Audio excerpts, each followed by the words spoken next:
America, the land of the free, a melting pot of cultures and apparently a hotbed of anti-Christian bias? That's the narrative being pushed by the Trump administration, prompting a wave of controversy with a new executive order. This isn't about banning diacritical marks or bringing back Kofef, folks. This time it's about religion, specifically Christianity. And as with most things Trump, it's complicated. On February 6, 2025, President Trump signed an executive order aimed at stamping out what he calls anti-Christian bias within the federal government.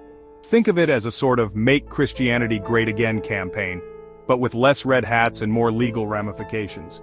The order has sparked a firestorm of debate, with some hailing it as a long-overdue defense of religious freedom, while others decry it as a dangerous overreach that threatens the very fabric of American democracy.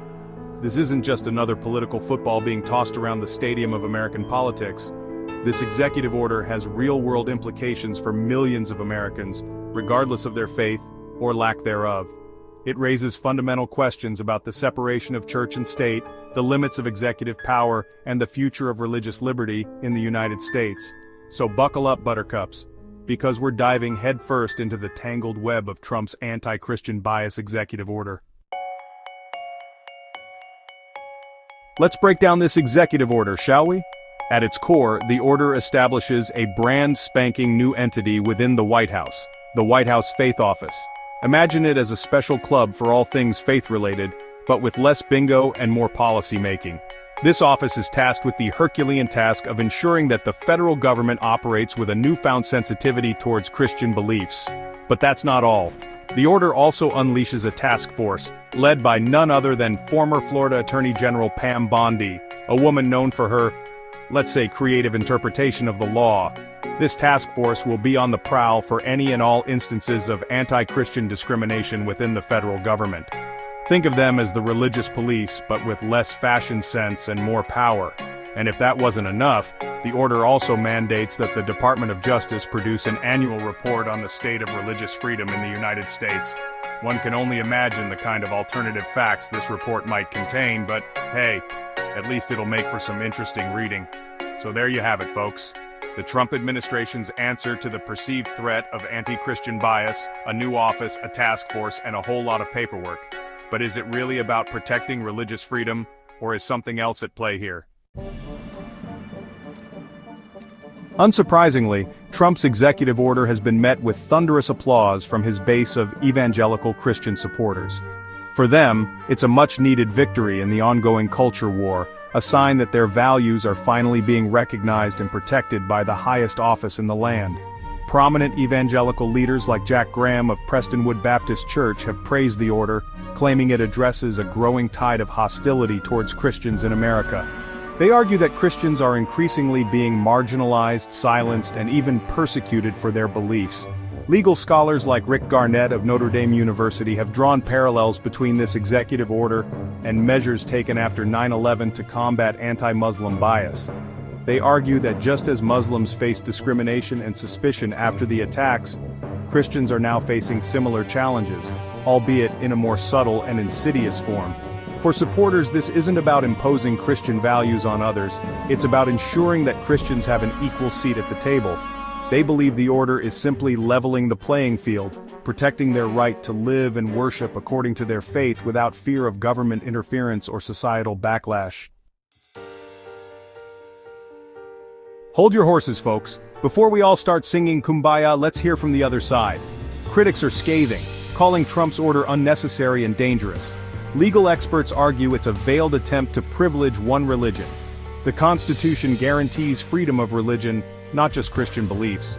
Critics point to the administration's Muslim ban and LGBTQ+ rights rollback. They argue it's about consolidating power and pandering to a specific base. Section 5, Scientology in the crosshairs, a question of collateral damage. Now let's talk about the elephant in the room, or rather the Scientologist in the room. Because while the executive order explicitly focuses on anti-Christian bias, it raises some serious questions about the fate of other religious groups, particularly those that have historically faced discrimination and marginalization. Scientology, with its controversial history and often secretive practices, is a prime example.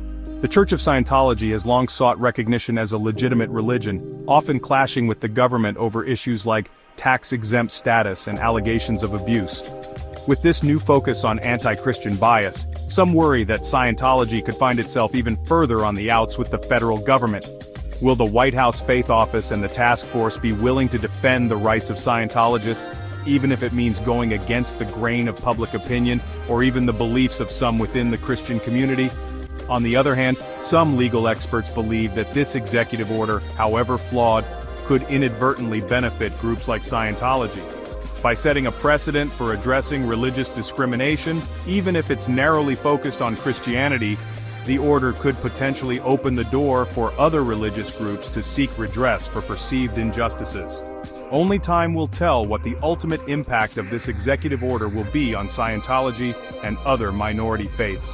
But one thing is certain, the battle for religious freedom in America is far from over. Section 6. A History of Faith in the White House, From Tolerance to Targeting. To understand the significance of Trump's executive order, we need to take a quick trip down memory lane, back to the hallowed halls of previous administrations. Throughout American history, the relationship between the White House and religion has been a complex and often contentious one.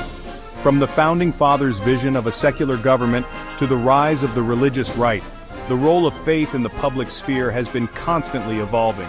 Previous administrations have certainly addressed religious discrimination, but usually through a broader lens of promoting tolerance and protecting the rights of all faiths.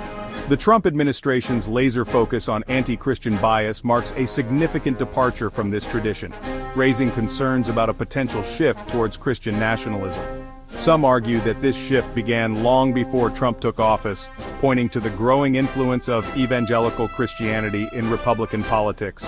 Others see it as a direct response to the increasing secularization of American society and the perceived threat to traditional Christian values.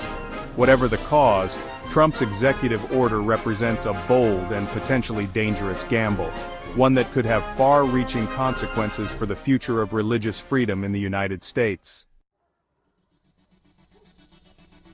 Section 7.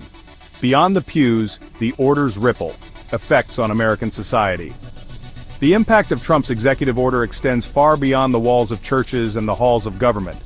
It has the potential to touch every aspect of American life, from the workplace to the classroom to the public square. Imagine a world where businesses can refuse service to LGBTQ+ individuals based on their religious beliefs, where schools can teach creationism as science, and where public officials can discriminate against those who don't share their faith. Supporters of the order argue that these are all legitimate expressions of religious freedom protected by the First Amendment. They believe that individuals and institutions should be free to live and operate according to their religious convictions, even if it means infringing on the rights of others. Critics, however, warn of a slippery slope towards a society where religious freedom becomes a license to discriminate, where the separation of church and state is eroded, and where minority groups are increasingly marginalized and silenced. Section 8. The Battle for Religious Freedom. A nation grapples with its identity. At its core, the debate over Trump's executive order is about more than just religion. It's about the very soul of America, the values that define this nation, and the kind of society we aspire to be. It's a battle between those who believe in a pluralistic society where all faiths are respected and protected, and those who yearn for a return to a time when Christianity held a privileged place in American life. This is not just a theoretical debate, it has real-world consequences. The outcome of this battle will determine whether America remains a beacon of hope and tolerance, or descends into a quagmire of religious division and intolerance. Section 9. The Unanswered Questions. What lies ahead for religious liberty? As the dust settles on Trump's controversial executive order, one thing is clear: the fight for religious freedom in America is far from over. The courts will undoubtedly weigh in on the legality of the order, and the next election could very well hinge on this issue. But beyond the legal and political battles, there's a deeper, more fundamental question at stake. What does it truly mean to live in a society that values religious freedom? Is it about protecting the rights of the majority, even at the expense of the minority? Or is it about creating a space where all faiths can coexist peacefully, where diversity is celebrated, and where the government respects the right of every individual to believe or not believe as they see fit? These are not easy questions, but they are questions that we, as a nation, must grapple with if we hope to create a more just and equitable society for all.